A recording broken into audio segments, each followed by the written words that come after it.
Hey guys, welcome back to my channel. So you must have seen everywhere so much hype about the Kat Von D Good Apple foundation, and I had to get my hands on it. Better late than never. We're here, we're doing it, finally. I'm testing out shade Tan 57. So I'll tell you about the foundation after I've put it on. I'm just really eager to see what it looks like on my skin, and I want to see what all of the hype is about. So Good Apple foundation, let's go, let's do this. This is what the packaging looks like, a clear plastic. And then you have the foundation here in the pan. I'm actually gonna go in with the KVD foundation brush. This is number 10. So I'm just gonna pick some up.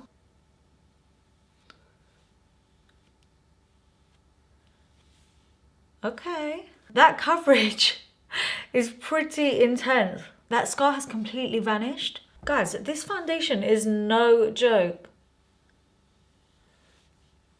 I'm actually like blown away at the coverage. Can we just take a minute for the comparison? This is bare skin, this is Kat Von D Good Apple. So it says this is lightweight and it's got a buildable coverage. 100% it's lightweight and 100% it is buildable. And this is actually for normal to dry skin, and I have like oilier skin, so I want to see how it's actually going to work on me throughout the day, because I mean right now it's nice. It's got a matte finish, which is interesting because it's for like normal to dry skin. So I guess it's like meant to be, maybe it's the foundation itself is slightly oilier. So I don't know how this is going to play out on an oily skin, but I'm blown away at the coverage. And actually it just looks really smooth, and I love how like easy and quick it is to apply, because it takes seconds to get coverage on. And I mean, I personally wouldn't really go in with any more than this. Okay, I need to put the rest of this on. Whoa. Do you see what I'm saying? Like, this is no joke. Like, you don't even need to color correct, because it just goes on. And this shade is spot on. So while I'm putting the rest of this on, let me just tell you a little bit about it.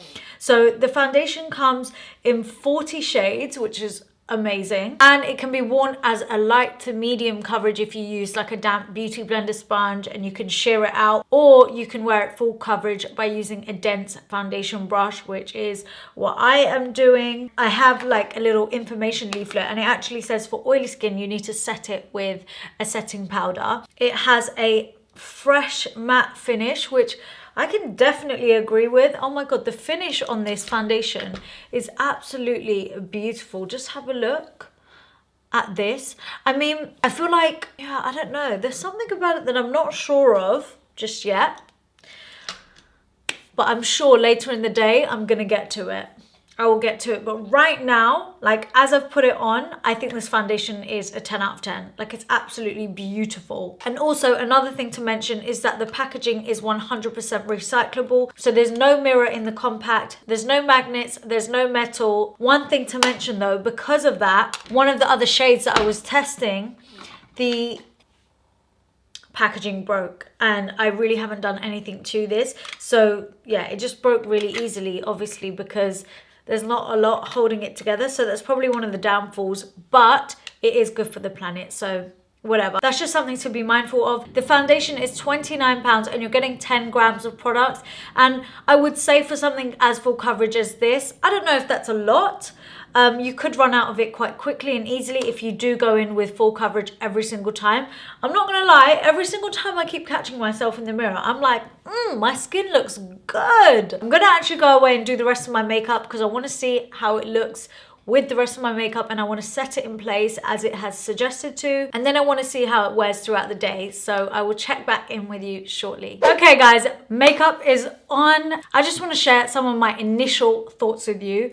So I found that my makeup went on really nicely, like the rest of my makeup, but I have to say I feel like the foundation looks a little cakey. Like, it just looks a little cakey.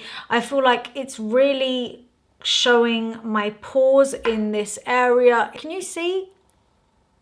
That's not cute. And I have some dry skin on my nose, and it's sort of clinging to the dry skin. I have powdered my nose, I've powdered my skin because it did say to, but I just worry that as it is for normal to dry skin, and it's a matte foundation, it's clinging to the dry areas. So I don't know. And yeah, it's just, for me, I feel like in certain areas it's more cakey, and like it is showing my fine lines on my head as well. It's not really going as well as I thought it would. I'm not gonna lie, it's not. Let me tell you what I do like about this foundation. I love the shade. The shade is brilliant. I'm using the shade Tan 57. I also do really like the coverage and how quick and easy it is to apply. So coverage is 10 out of 10, I have to say. And I do like the general finish of it. I mean, it's not that bad, but I felt like in some parts where there was more coverage, it looked a little bit greasy to me. As I am having to review this for you, I am obviously looking really closely into it and sort of nitpicking at it. So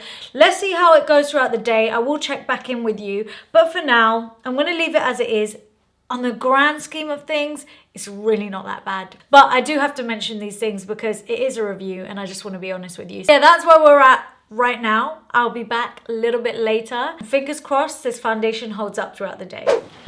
Okay guys, it has been about 8 hours, I would say. We could be somewhere between 7 to 9 hours, but yeah. It's been a hell of a long time since I was last with you. I'm so excited to share my final thoughts on this foundation with you. Let me just say the proof is in the pudding, okay? I'm gonna lean in a little and I'm just gonna show you what we're working with, okay? I need to show you this level of grease that is happening around my nose. It's horrific, okay? And then on this side, I don't know why, but it's way worse. Like the oiliness is just insane. And I feel like give it an hour or two more, it's gonna start separating. But I just can't get over how oily my nose area is. The rest of my face looks slightly greasy as well. I'm gonna say greasy, definitely greasy. Also, we're getting cracking and sort of separation around my mouth and in fine lines. And listen, look, I'm totally aware that as you move, you eat, you talk, smile, laugh, whatever it is that you do with your face, your foundation is bound to move a little bit. It could crease up in fine lines. And it definitely does happen to me with some other foundations. The creasing is not as bad as it could be. It's more so the fact that the staying power of this foundation is not that good. Like all I've done today, play with my nieces, and my foundation's completely come off on my chin. I set this makeup in place with so much powder. Like I definitely baked the hell out of my nose, and I don't understand why the foundation has come off. It's also looks like it's come off around here, and then obviously to top it off, this level of grease around my nose. Yes, I do have an oily T-zone. Yes, I do tend to have oily skin, which I said earlier in this video, but this foundation is a matte foundation. So I'm quite surprised that it is this greasy. I feel like if you're like me and you've got oily skin, this foundation is a big no. I do have to say though that initially the foundation does go on really nicely and the coverage is there like we've seen, and like I've said, all of that is there. It's just, it doesn't stay on well, and this level of grease pan is not okay. If you have got normal to dry skin, this foundation will probably work a lot better on you. I guess just be mindful of how this foundation is going to wear throughout the day. Yeah, guys, you know me. I'm not one to come on here and bash brands or products really. I mainly come on my channel to talk about products that I love, and I really was expecting to love this foundation. Obviously, as it's worn throughout the day, it's completely not as I was expecting, which is a shame, but I feel like I do have to tell you the truth about how I feel, and obviously you can see it yourself. So yeah, I do love the Kat Von D beauty range. I feel like there are so many good products in their makeup range, but this foundation probably just isn't it for me. So I would pass on this foundation, but it doesn't mean I'm passing up on Kat Von D Beauty like at all. So that is that. But guys, I'm actually really intrigued and interested to know what your thoughts are on this foundation. Have you tried it? I feel like everyone has tried it. And if you haven't, are you going to? Has this video put you off? Let me know in the comment section down below. Also, give this video a thumbs up if you did like it. Don't forget to hit the subscribe button. Get me on the gram, get me on TikTok, listen to my podcast, What Would the Aunties Say? Everything will will be linked down below in the description box for you. Thank you so much for watching, and I'll see you all in my next video. Mwah. Bye.